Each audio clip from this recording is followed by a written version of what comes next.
What I'm curious about is like what caused this shift in you to think about UFOs and UFO reports as being credible?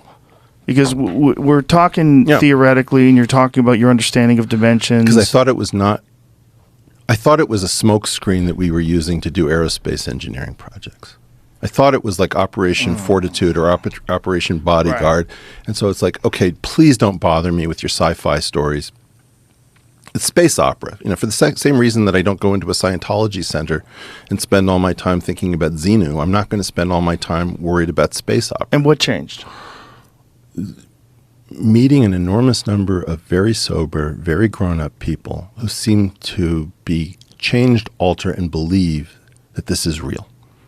I have met an enormous number of people now who have had personal, firsthand, like sober people who've had crazy firsthand encounters. I don't understand how they're doing this as actors. Very often it's unwanted. It ruins their lives. It's sad. I ended up in San Marino at Lou Elizondo's invitation, and then Lou couldn't come, so I ended up speaking in Lou's place at a UFO meeting. It was crazy.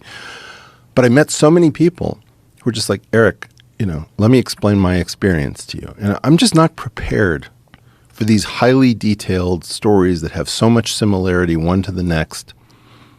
Like the Skinwalker Ranch thing on the History Channel looks incredibly junky, put out by Prometheus Entertainment. I know Brandon Fugel, the owner of the ranch, and I know Eric Bard. We keep talking via phone. Eric Bard is like almost the only other person who has some idea of what differential forms are, tensor analysis is. He's a sober, normal human being sitting out there on a ranch trying to figure out what the hell he's looking at. I don't think he's lying to me. And I don't think Brandon is lying to me. And then you hear their stories, like the Gary Nolan thing. I was completely unprepared. Have you dealt with Gary? No. I watched him on Lex, though. I think Gary told me a story where he's like dealing with a subject. He's a medical guy, and that's how he got involved with this. And somehow the medical person that he is talking to a subject who says, I encountered a spinning disc in the sky or whatever, and a ball of light comes in. Oh, brother, another one of these stories. And he's like, the ball of light entered my body and I was in pain, but it was okay, and it exited and whatever. And then Gary looks at the person and there's a path of necrosis exactly where the person describes this thing entering and exiting. Like, what? Are you like, tell me what the level of conspiracy is here that would be necessary to get all of this indirect evidence. And this is the basic puzzle of UFOs. Zero responsible adult direct evidence in the public domain. Zero, so far as I can tell. More indirect evidence than you can possibly imagine, with sober, normal people claiming things that I can't believe, firsthand stuff.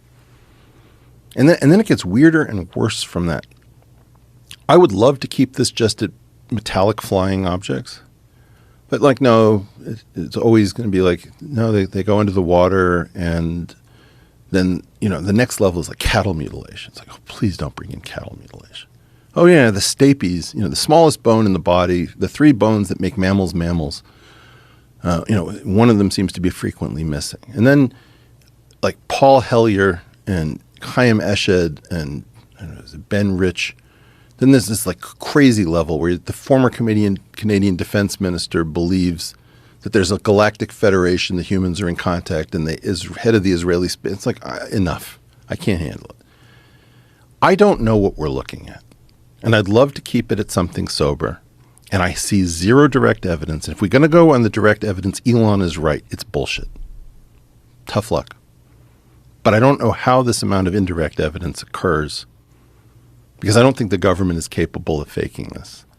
On the other hand, if we go by the indirect evidence, how is it that none of us have, like even the center of mass coordinates of this Tic Tac? You'll never hear me talking about the Tic Tac or the Zimbabwe kids or whatever. Why? Because since the mid-'70s, we've been able to do CGI in Star Wars that looks much more realistic than any video I've ever seen. So you can show me any video and I don't care. It's just not interesting to me. We don't have center of mass coordinates for this Tic Tac that's claimed by the U.S. government over the Nimitz? Please. Oh, because it's sensitive. We don't. Stop it. Shut up. Hush. So is it they don't have it? They won't release it? No. They claim it's not released. It can't be released to the public. Right. And I'm like, so downsample it, de-res it. It's not even our ship, people. You're claiming it's something you can't understand, and you have the 3D coordinates, and I can't play with it in a model on like Google Earth or SketchUp or something? Go F yourselves. You're going to stovepipe this need to know. I have a need to know.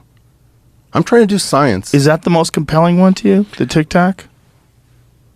Take your pick. It has the most qualified people watching it. Yeah. But I don't want to get involved with Go Fast or Gimbal or this or that or the Phoenix Lights or the Belgian. It's like, stop teasing me. Yeah. This is the Meredith Baker problem. When I was a 14-year-old guy, I thought Meredith Baker was the hottest thing in the world. I wanted to go out with her. What? It's a girl you know? Yeah. Okay. Yeah. And every time I asked her out, she's like, I really want to go out with you, but I really have to wash my hair, or I really have to hang out with my friends. I was like, this is not going very well. At some point, somebody pulls me aside and said, Eric, you're Jewish. She's Mormon. Get the hint. She likes you. But there was nothing going to happen. Okay, I get it. This is Meredith Baker. You don't want, for some reason, to tell me what's actually going on. Then don't waste my time. Don't spend my credibility. Do you think that they don't want to release the information because they're still trying to digest it themselves, and they don't want it to get out publicly and get into the hands of China? I'm not smart enough to figure this out. I believe... If there was something that was beyond our understanding, you want that data to be released? Can we have a glass of something so that I can hide behind the fact that I had a sip of alcohol? All right, I'm going to take a leak again, and we'll come back with ice and alcohol for Eric. Perfect. Apparently he's drunk. Thank you. One possibility is we did a lot of bad stuff, and we cannot get out of the fact that if we release what it is that we actually know and what has been going on, there's going to be a lot of consequence. Bad stuff as in? Maybe people got killed. Maybe people were made crazy when they weren't crazy because they saw things. So if you think about, you know about deconfliction? Deconfliction? Yeah. No. If you have a blue-on-blue situation, that means that two official representatives of the U.S. government are stumbling over each other. You've got local law enforcement, like the first scene of The Matrix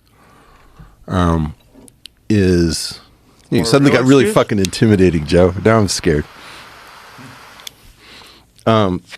Just ask if you want a real excuse. Oh, wow. Nicely done. U.S. alerted Russia to Biden's Ukraine visit for deconfliction purposes.